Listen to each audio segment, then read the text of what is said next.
皆さんごきげんよう、上川薫です。今回取り上げる話題は、堀江貴文氏ことホリエモンの東京都知事選への出馬というものがネットニュースになっていたので、これを取り上げていきます。なお、以後は継承略のホリエモンと呼んでいきます。この話、非常に注意しなければならないのが、ホリエモンが東京都知事選に出るかもよというのがネットニュースになっているわけですが、本人が都知事選に出るといったわけではありません。周りの人がきっと出るだろうなという話をしているだけです。ただし、それだけではネットニュースにはなりません。というのも、ホリエモンが今月末に出す本というのが、この東京都知事選を非常に意識した内容になっているからです。タイトルは東京改造計画。その中において、都政への緊急提言37項目というものが掲げられています。ですから、この本と東京都知事選という2つのキーワードが組み合わさることによって、ホリエモンは東京都知事選に出るかもしれないなということを匂わせることになっているのです。そして、ホリエモンが実際に東京都知事選に出るかどうかというのは、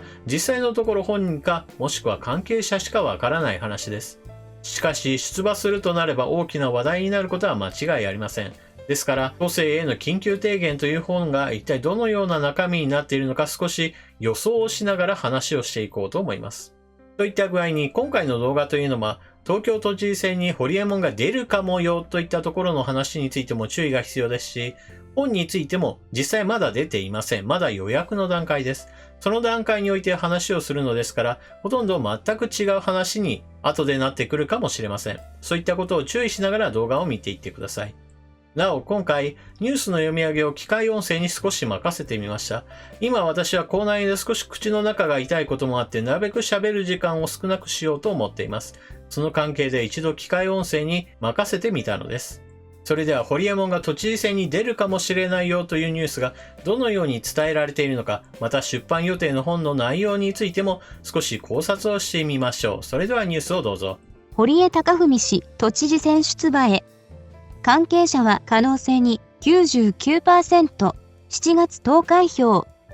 元ライブドア社長で実業家の堀江貴文氏47が東京都知事選6月18日告示7月5日投開票の立候補に意欲を示していることが19日分かった。周辺は正式な出馬表明は告示直前との見通しを語った。新型コロナウイルスの感染拡大前の2月には都知事選への興味を持ち、NHK から国民を守る党の立花孝党首52と継続的に協議しているという。ホリエモンが2度目の政界挑戦を目指す可能性が出てきた。周辺は堀江氏の出馬の可能性について 99% とし、表明のタイミングについては告示日直前になるとの見通しを語った。2月頃に立候補に意欲を示したとし、著名人が告示日直前に出馬表明する後出しじゃんけんでサプライズを狙っているという。別の親しい関係者は、まだ迷っているが、小池氏に対立候補がいない状況をかなり危惧しているようだと話している。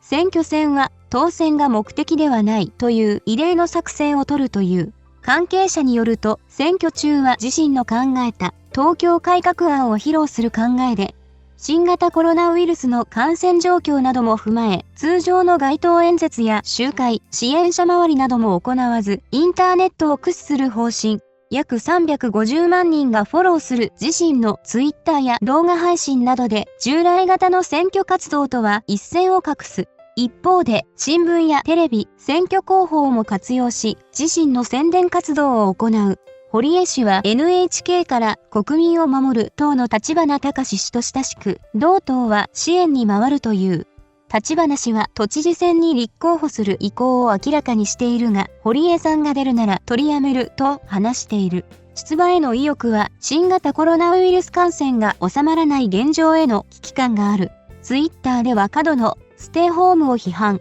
早期の自粛解除、積極的な経済活動の再開を主張している。今月発売の著書、東京改造計画では、東京メトロ都営地下鉄の合併、都庁内のデジタル化促進、大麻解禁など37項目500ページに及ぶ公約を綴っている。堀江氏はプロ野球界参入を目指したほか、2005年9月、小泉政権で行われた郵政解散で郵政民営化に反対した亀井静香氏への資格として無所属で衆院広島6区で立候補し敗れた。その後は政界とは距離を置き、ロケット開発などに取り組んでいた。7月の都知事選をめぐっては、現職の小池百合子知事は態度を明確にしていないものの、出馬は確実。自民党は独自候補の擁立を断念すると決定している。ここまでは機械の読み上げでした。ここからは私が話を続けます。こちらは、ホリエモンが今月30日に発売する東京改造計画という本の予約ページです。表紙の中において、東京都への緊急提言37項、コロナ時代の新しい首都の形、生きるために立ち上がれという言葉が書き添えられています。この本の中身というのが東京都知事選に出る場合の公約の叩き台になるのではないかと言われています。本の発売日はまだ先のため、中身については詳しくはわかりません。ですが、東京都への緊急提言37項、その項目については、本の紹介ページですでに分かっているため、ここで紹介していきましょう。東京改造計画、堀江貴文、コロナ時代の新しい首都の形、第1章、経済。1、本当の渋滞ゼロ。おそらくこのゼロ政策というものは東京の小池都知事の選挙公約というものを意識しているのでしょう。小池都知事は前回の東京都知事選において7つのゼロというものを掲げました。その中において満員電車ゼロというものがありました。ホリエモンはそれを意識してできなかったものを私ならできるというような政策を掲げるのでしょう。2、ETC ゲートをなくす。これは首都高の話でしょう。3、パーソナルモビリティ推進都市に。パーソナルモビリティというのは一人一人の移動を推進するということです。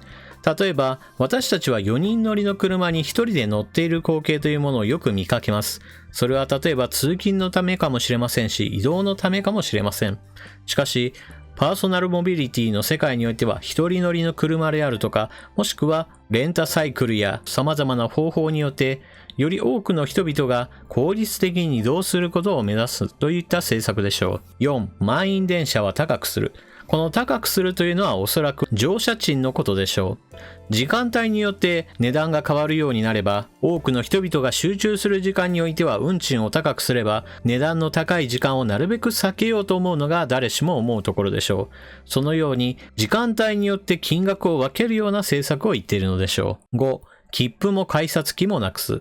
おそらくこれは切符という券という形をなくしてしまおうという話でしょう。すべてをキャッシュレス化、いわゆる現金を使わないような IC カードなどによって統一しようという形でしょう。5、現金使用禁止令。おそらくこれは5番とも関わりがあるのですが、現金を使うやり取りというのをどんどんとなくしていこうという考えでしょう。これはヨーロッパなどにおいては一部の国ではかなり推進されており、実際もう現金を全く持ち歩かずに外を出ているよという人も非常に多くなっていることが言われています。7、東京メトロと都営地下鉄を合併民営化する。これは組織を統合し、一元的に民営化することで、よりサービスを向上させようとする試みでしょう。8、ウーバー解禁。日本においてはウーバーイーツといって食べ物を宅配するものというイメージがあるわけですが、ウーバーそのものは配車アプリです。配車アプリというのは個人が登録して、いわばタクシーのようにしてお客となる人を移動させるということです。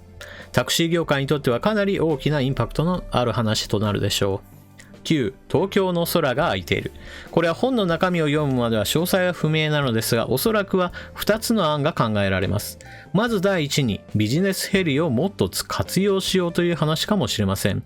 日本においては都市交通というものが発達しています。電車で移動するであったり地下鉄を利用するといったことができるわけですが、しかし海外においてはそうしたみんなで移動する公共交通以外にもヘリコプターを使うことによって郊外から中心地に一気に移動するといった手段もあります。また2つ目の案としてはドローンを使った物の移動をもっと推進するということかもしれません。10、江戸城再建。江戸城そのものについてはおそらく観光資源としての再建なのでしょう。11、VR のインフラを整える。これは私も何のことかわかりません。VR そのものは仮想現実なわけですが、それによってインフラを整えるというのが一体どういう意味なのか、ちょっと本が出るまではわからないです。12、足立区は日本のブルックリンに生まれ変わる。ブルックリンがどのような街か私は詳しくは知らないので、一体どのような内容なのかもこれも本が出るまでは少しわかりません。13、築地豊洲市場改革案。どのような改革を行うのか、そういった点について本が出るまで待ちましょう。14、築地市場跡地のブランド化。世界的に知名度が高いのは築地市場であって豊洲市場ではありません。ですから、知名度がより高い築地市場というもののブランドを使っておそらくはビジネスを考えているのでしょう。15、オリンピックはリモート競技に。どのような内容かというのはちょっと私にも想像がつきません。続いては第2章、教育・社会保障です。16番、オンライン授業推進。これは文字通りそのままでしょう。17番、紙の教科書廃止。これは紙というアナログなものからもう脱却しようということなのでしょう。18、学校解体で子どもの才能を解放する。これは16番のオンライン授業推進とおそらくは絡みのある話なのでしょう。学校解体が一体どこまで行うのかというのも本が出るまでは少しわかりません。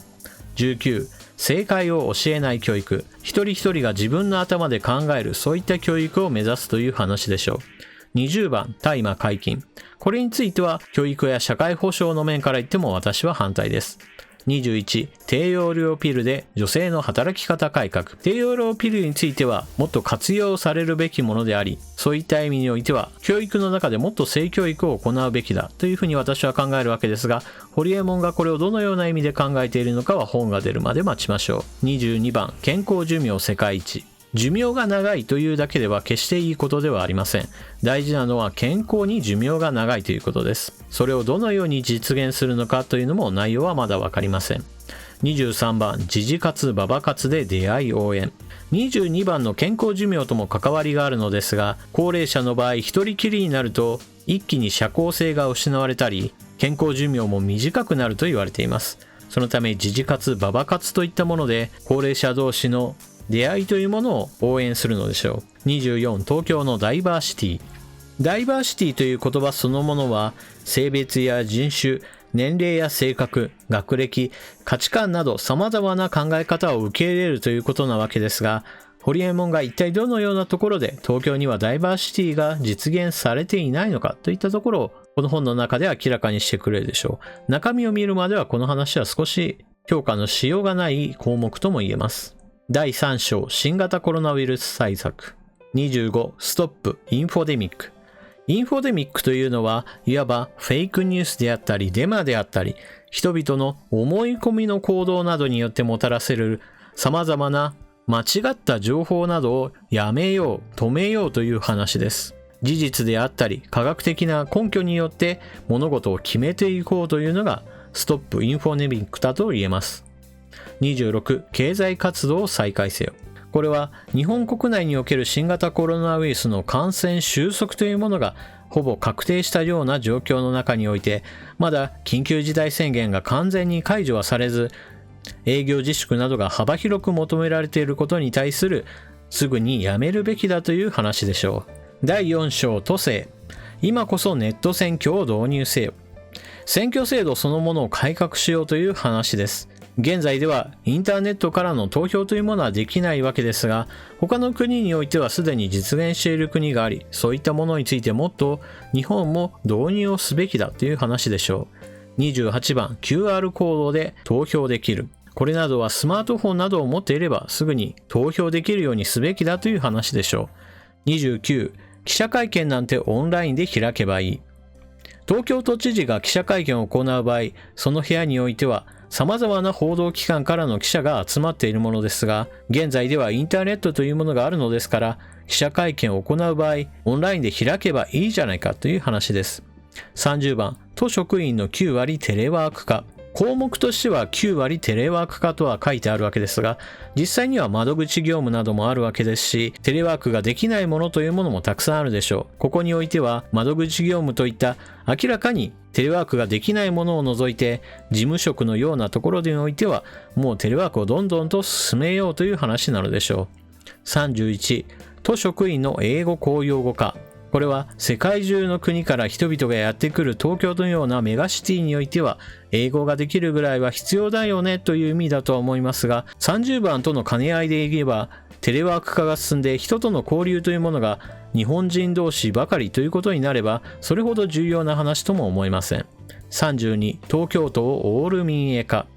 現在東京都が抱えている様々な業務について民営化が可能なものについてはどんどんと推し進めようという話でしょう。第5章未来の生き方。33、陽性さんのリストラ計画。ここで言う陽性さんというのは、30番の都職員の9割テレワーク化が実現された後に分かってくる、一体この人は何の仕事をしているんだろうか、ちゃんと給料に見合った仕事をしているんだろうかといったところで、陽性のようにいるのかいないのか、いる意味があるのかどうかといったところが問われる人たちのことだと思います。仕事ができる人、仕事ができない人というのが職場においては混在しているものです。ところがテレワーク化が進むと一人一人の仕事というものが一目でわかるようになります。ですからテレワーク化を推進すればするほど、それによっているのかいないのかよくわからないような陽性さんのような人についてはリストラを進めていこうという話なのでしょう。34、遊び場を増やす。これが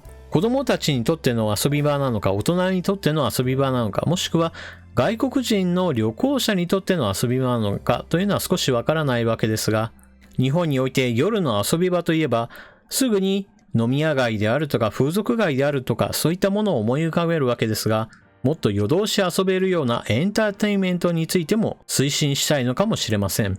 35、限りなく生活コストを下げる。これは東京のような非常に生活コストの高い地域においては下がれば下がるほど嬉しいわけですが、一体どのようなアイデアがあるか、本の中身が気になるところです。36、人生100年時代のコミュニティ。これについても中身は本が出るまで少し想像がつきません。37、都民限定の無料オンラインサロン。一番最後に入ってきたわけですが、このアイデアについても私はまだピンときません。なので本が出るまではわからないところです。以上が東京都への緊急提言37項項目だけから見た私の印象でした。出版予定の本については全く中身を読んでいない、あくまでも項目から何が考えられるかという紹介をしたわけですが、本が出てみればもっともっと深い話かもしれませんし、そのあたりのことは本が出るまではわかりません。ですからあくまでもきっとこういう話なんだろうなという私の予想です。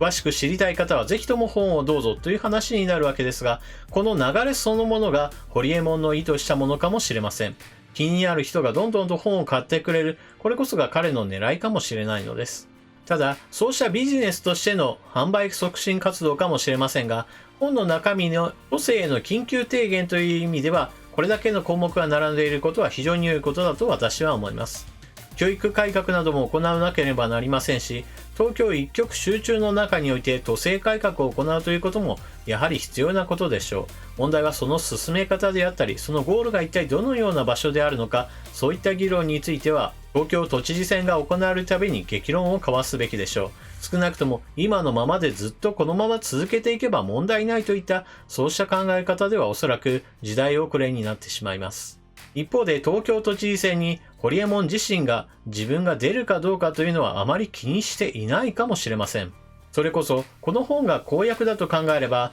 この本が出ることによって東京都民がどのような反応をするかというのを見てから出馬するかどうかを考えるかもしれませんし、もしくは先に自分の公約はこうですよというのを広報するようなことになるわけですから、実際の選挙戦が始まる前にどのような候補がどのような公約を掲げるのかというのも自分が出馬するかどうかにかなり影響するはずだからです。有力な候補者が出てきて、その候補者がホリエモンの公約と非常に似通ったものであれば、それこそホリエモン自身はわざわざ自分が出なくてもいいかもなと思うかもしれません。都知事になるよりも都政への影響が大きければそれで構わないという考えかもしれないのです。ただ、小池都知事が再選を目指すのであれば、おそらくは前回の都知事選で掲げた公約というものをもう一度似たようなものを微調整して出してくる可能性があります。その場合は、ホリエモンの掲げた公約とはかなりの隔たりがあります。そのため論争を巻き起こすためにもホリエモン自身が出馬する必要があるでしょ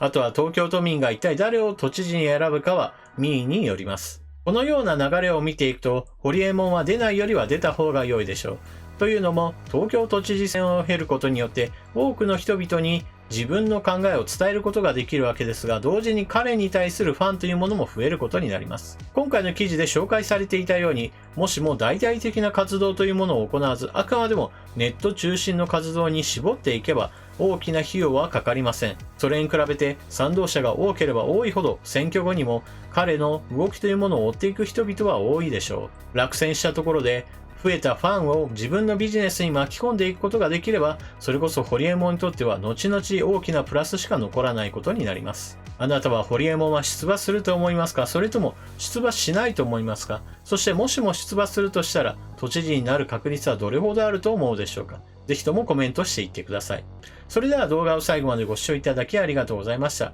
チャンネル登録していない方はぜひともチャンネル登録を、そして動画を見終わったら評価ボタンのクリックもよろしくお願いします。それでは次の動画でまたお目にかかりましょう。またね。